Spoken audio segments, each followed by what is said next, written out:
Hi folks, so today I want to talk about sextant navigation. Now I know the guys over at Flat Earth Debate have been speaking about this for quite some time now, and I agree with everything they say on the subject, and in fact I'll touch on a bit of what they say at the end of this video. But I want to focus on a different aspect of sextant navigation today, one that perhaps has never been thought of before, perhaps has, but never modelled, and I'm going to model it. So let's start by begging the question and assuming we're on a sphere, and we want to determine our location on this sphere using a sextant. Now bearing in mind that we must start with a sphere if that's what we're living on, and the geometry must also work on a sphere if that's what we're living on. Now in order to do a triangulation using a sextant, we use the Mercator projection map as shown here. But how do we get a flat Mercator projection map from a globe? I'll let this guy explain. Projection.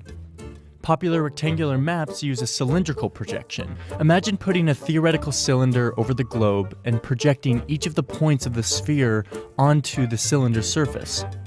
Unroll the cylinder and you have a flat rectangular map. Okay, so we now know how a projection is made from a globe to a flat map. In this case, the Mercator projection. So we all know that in order to do a sextant triangulation, you need to use a nautical almanac to give you the zenith of the celestial bodies, and you draw circles of equal altitude from that zenith to determine where they cross, and hence where your location is. So for shits and giggles, I'm just going to start by drawing a load of circles all over this map, like so. And then I'm going to take this map and wrap it around a sphere in AutoCAD. And on first glance, everything probably looks normal.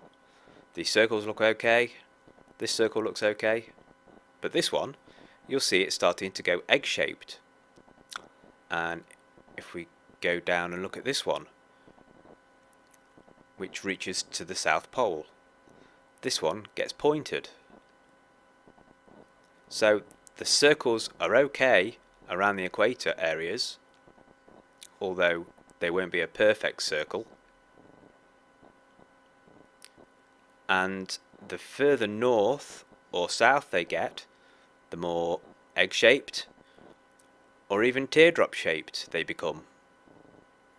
And the reason is because when you try to wrap a projected flat map, specifically the Mercator map in this instance, around a sphere, you have excess map.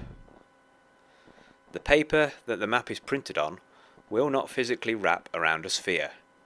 You have to take slices out of the paper on the north and the south to be able to fit the projection back onto the sphere. So it's taken part of the circles out, and in this case made a teardrop shape. Okay, with all that being said, I'm going to simulate a couple of sextant readings to try and determine our location on the sphere. So I'm flipping back to the Mercator map, and I'm going to choose two celestial bodies to take my angle measurements to, that being this one and this one. So GP is the geographical position of that celestial body above the Earth at that particular time.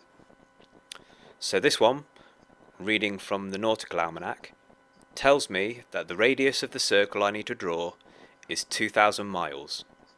This one, the almanac tells me I need to draw a 2,500 mile radius circle. And wherever those two circles cross is a possible location that we are on the Earth. So it could either be here or it could be here.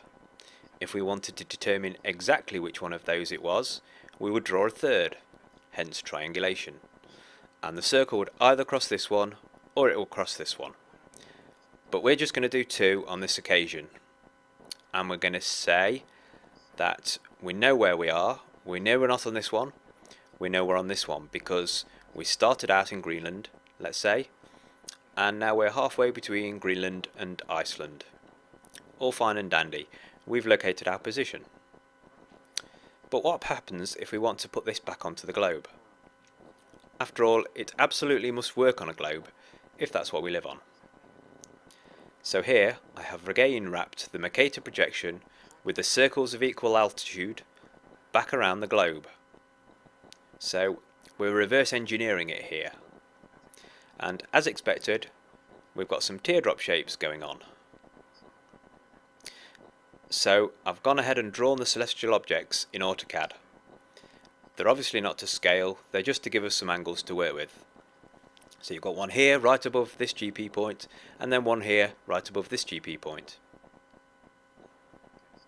Okay, so from the crossing point here, I've drawn a line up to the celestial object, and I've drawn an arc following the surface of the Earth from the GP position to the point where they cross. Now, if you remember earlier, this circle, when we drew it on the Mercator projection, was 2,000 miles in radius. So let's just go and interrogate this arc and see what the arc length is now. And luckily we can do that by clicking. You can see it's highlighted the arc. We scroll down here to the properties, and the arc length is 1,750 miles. So quite significantly shorter than the 2,000 miles that it was drawn on the Mercator projection. So let's go and have a look at the other arc. So selecting the arc, scroll down, arc length 1,415 miles, so even shorter. So almost 600 miles shorter than the circle radius that we drew on the Mercator projection. So I keep saying that if we're living on a globe, then the geometry should also work on a globe. And I think it's a misconception that people have, is that a circle of equal altitude on the globe will actually look like this. However, in reality, the red teardrop shapes shown here are directly interpolated from the flat Mercator projection. And if you look at the locations that these red lines pass through on the Earth, you look at the continents and the land features, you'll see that matches exactly the circles on the Mercator projection map. So there's absolutely no possible way you can triangulate your position on a globe that has been transposed from a flat Mercator map. So this then begs the question, why are we even drawing circles on the Mercator projection? A circle just seems arbitrary, considering it translates to a non-symmetrical shape on a globe with no common radius value. If we are truly living on a globe, then we need to be able to triangulate our position on a globe, and it just doesn't work. The reason we use a flat map, and it works every time, and has done for the last couple of 100 years, is because the Earth is flat. Okay, to briefly touch on what the guys over at Flat Earth Debate have been saying, we're going to use the exact same examples of the GP positions here. I'm going to look at it from an orthographic view. Okay, if we're standing here on the Earth, this is the angle to the celestial body. Let's take a line from our position, representing the horizon. The angle formed here is definitely not 90 degrees. And even at the position where it meets the Earth, you can't have a 90-degree angle to a curved surface. And AutoCAD will actually verify this, because if I choose the angular dimension command, and I pick this line and this line, it will give me an angle between them. If I try to pick this line and this arc,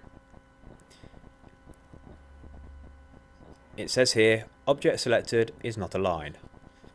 So it will just not give me an angle. And why would it? How could it? The angle will be different at every single point on that arc. So the question is, to the people who believe we live on a globe, 1.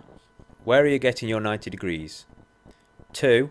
Where are you getting your straight line to form the 90 degrees? And 3.